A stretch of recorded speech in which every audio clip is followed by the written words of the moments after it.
This is Vocabulary 7E. Home, home on the range. People may think they know all about the cowboys of the Wild West from watching westerns, but Hollywood movies do not give a very realistic picture of the life cowboys really led. Cowboy movies are punctuated throughout by gunfire, but real cowboys are mostly mediocre shots. Cowboys seldom had reason to draw their guns, so they carried them mostly for display. However, they did excel at riding and roping steers. These were the essential skills for men whose job was handling cattle. Although you would not know it from the movies, about a third of all cowboys were African American or Latino. In fact, the first cowboys came from Mexico. They were called vaqueros, from the Spanish word vaca, which means cow. The vaqueros contributed to the English language many of the words we associate with the Wild West, including sombrero, mustang, and rodeo. Rodeo is different. Rodeo. Following the end of the Civil War in 1865, the vaqueros' numbers swelled with veterans who headed west to work on cattle ranches.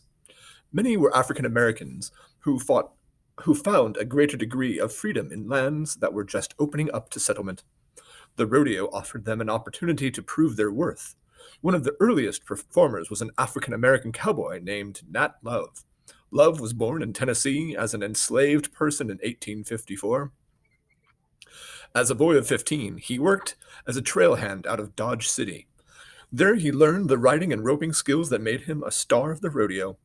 Perhaps the most famous rodeo performer was Bill Pickett, star of the Miller Brothers' Wild West show.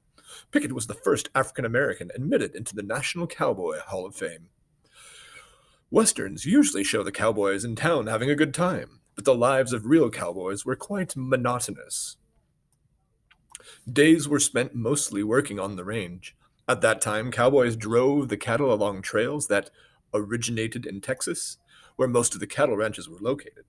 The trails ended in Kansas City, Abilene, or Dodge City. From there, the cattle were shipped east on the recently built railroads. Cowboys found casual employment as trail hands for these great cattle drives. A drive covered hundreds of miles and lasted up to 3 months. Cowboys were in the saddle from sun up to sundown as they herded the moving cattle. They kept a string of mustangs, the hardy wild ponies that roamed the plains and changed to fresh mounts several times a day. That means they switched horses. Working hard in the open air made the cowboys ravenous. When the evening sun went down, they were too exhausted to do anything but eat and sleep. Cowboys took turns during the night keeping a constant watch over the cattle. Whenever they seemed restless, the cowboy would soothe them by singing softly. Any loud noise or sudden movement could panic the herd and start a stampede. The several thousand frantic cattle would suddenly charge off into the darkness, with the hastily awakened cowboys in pursuit. When the hands were paid at the end of the trail, they headed into town to spend their money. Those were the times when brawls might erupt. It was then that a cowboy's life was most likely to resemble what we see in the movies. That was Vocabulary 7E. Don't forget to answer all the questions.